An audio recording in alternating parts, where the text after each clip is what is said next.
Restez connectés, suivez ce qui se passe à l'est de la République démocratique du Congo et dans la région du Kivu, mesdames et messieurs, à travers Kivu Morning Post. Bonjour et bienvenue dans l'actualité du jour. L'affrontement entre des factions des groupes d'autodéfense à Lwibo. Nous sommes dans Osso-Banyungu, dans les territoires des Masisi au Nord Kivu, inquiète les uns et les autres. Vous aurez donc à suivre un reportage complet de notre permanent à Masisi par rapport à ces affrontements qui se sont déroulés donc l'avant-midi de ce lundi 27 février 2024. Et puis la population ayant fui les zones des combats doit garder son sang-froid car bientôt les zones sous contrôle de l'ennemi seront libérées. L'assurance est de messieurs héritiers Ndangue, porte-parole de l'APCLS, à suivre dans l'actualité du jour. Et puis les autorités de l'état des sièges au Nord Kivu ont pris une décision lundi. La circulation de voitures à vitres teintes seront donc conditionnées au paiement de $20, surtout des voitures qui circulent dans la ville de Goma. Une décision qui fait donc couler beaucoup d'encre et des salives au sein de la population, des réactions à suivre dans l'actualité du jour. Messieurs et dames, n'oubliez pas de vous abonner et moi et vous, on va se retrouver dans la deuxième partie de cette vidéo.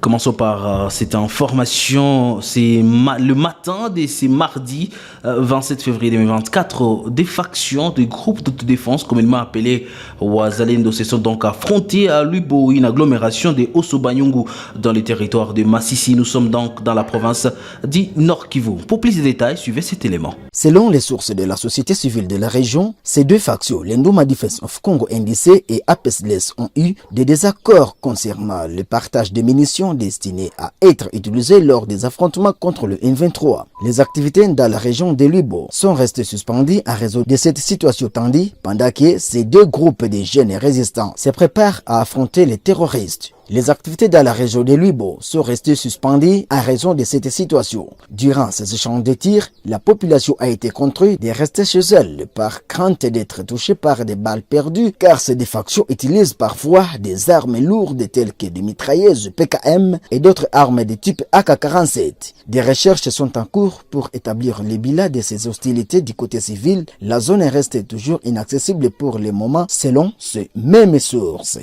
La population ayant fui les hommes de combat doit garder son sang-froid car bientôt les zones sous contrôle de l'ennemi seront donc libérées. L'assurance est des messieurs héritiers Ndangue, porte-parole de la PCLS. Je vous invite à les suivre dans cet élément, un extrait d'une émission réalisée par Kivu Morning Post. Soyez un peu téméraires parce que nous voulons trouver une solution durable d'accepter que des étrangers puissent venir régner sur nous. Vous n'avez pas subi les offres d'être dirigé par des étrangers. Moi, j'ai étudié à Kichanga, je crois, en 2003, 2004. Vous voyez, à cette époque-là, il y avait encore des Rwandais où ils avaient des enfants qui venaient avec des pistolets à l'école.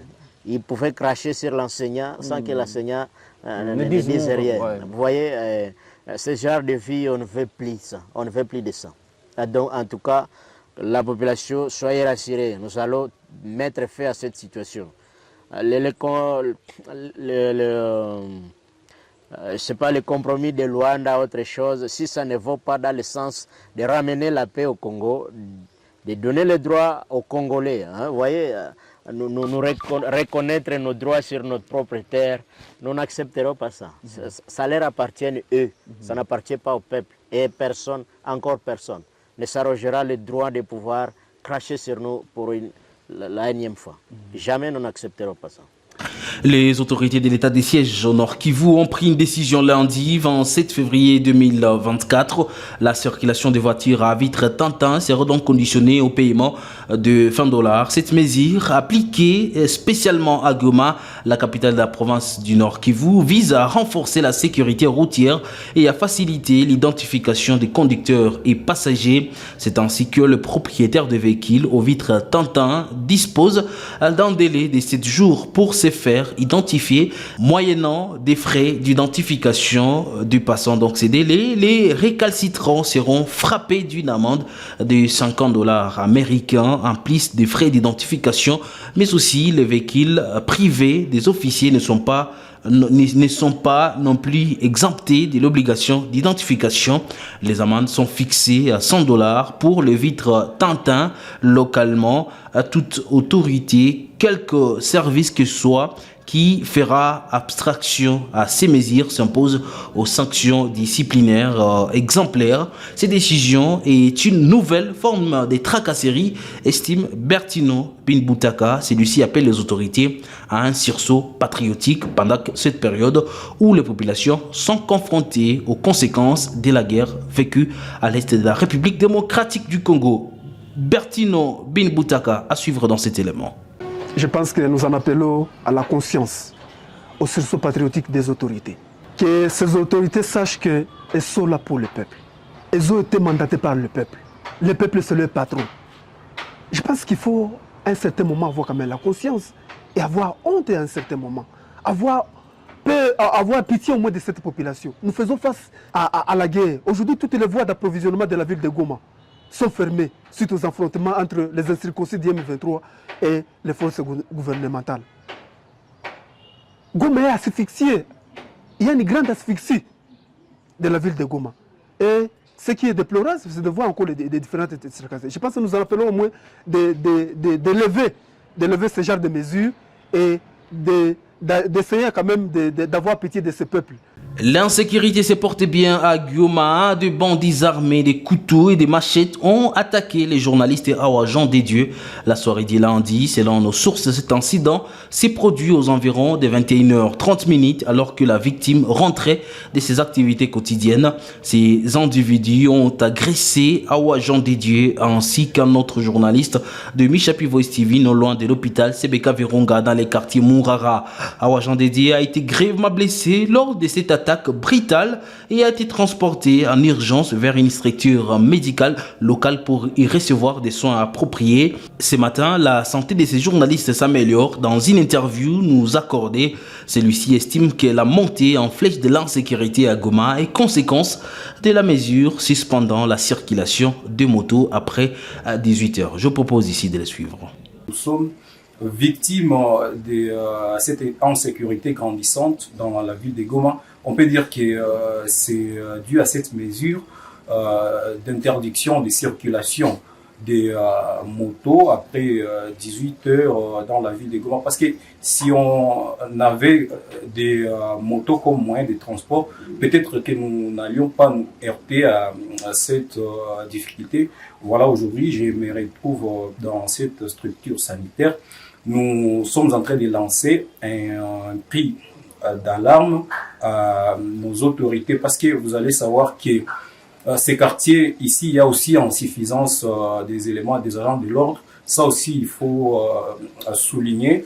Et ces bandits qui insécurisent cette partie de la ville, comme nous l'avions appris avec les passants qui étaient là, vous allez comprendre qu'ils sont en train de venir du camp Mouzenze. En tout cas, la délocalisation de ces camps s'avère très urgent. Pour finir l'actualité du jour, la chef des camps de Lushagala a lancé un appel urgent soulignant la nécessité pressante d'une intervention en fournissant des kits de dignité aux femmes. Depuis leur fuite due aux affrontements, il y a maintenant des semaines, les camps ne disposent toujours d'aucune installation sanitaire spécifique.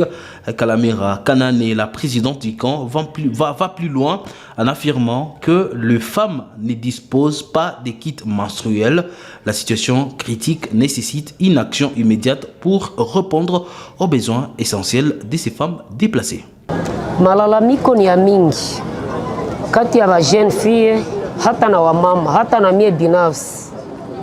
Unajua malalamiko ya kwanza ya wamama, tunakuwa na kawaida ya kuona damu ya mwezi, na ile kuona damu ya mwezi nilikuwa niko natembelea mabloke mbalimbali. Mama anakosa kata shikamata namna gani, anakata kikwembe yake alikimbia nayo, anafulia mchungu na ile chungu anasukula tena anapigia ndani. tunaweza penda msaada kwa mama watusaidie juu tunafika mwezi wa mwanamke, yaani le 8 Mars. Wandugu yetu wa mama walienda Ulaya, wengine Kanada, wengine mainji mbalimbali, hata na wazungu wasaidie wa mama ndani ya makambi juu wanateseka sana. Guvernema ya Kongo ingelisaidia wa mama juu mama njana zala, mama njana lea. Ya kwanza ingewasaidia na miradi juu mama angelipata muradi angeweza jichunga binafsi, anajua namna gani atajikamata juu ya kiungo yake ya mwili, anaweza uza hata Kotex, anaweza hemelea hata mtoto, anaweza somesha hata mtoto na anachunga jamaa. Et ça sera tout pour l'actualité du jour. Merci à vous de l'avoir suivi.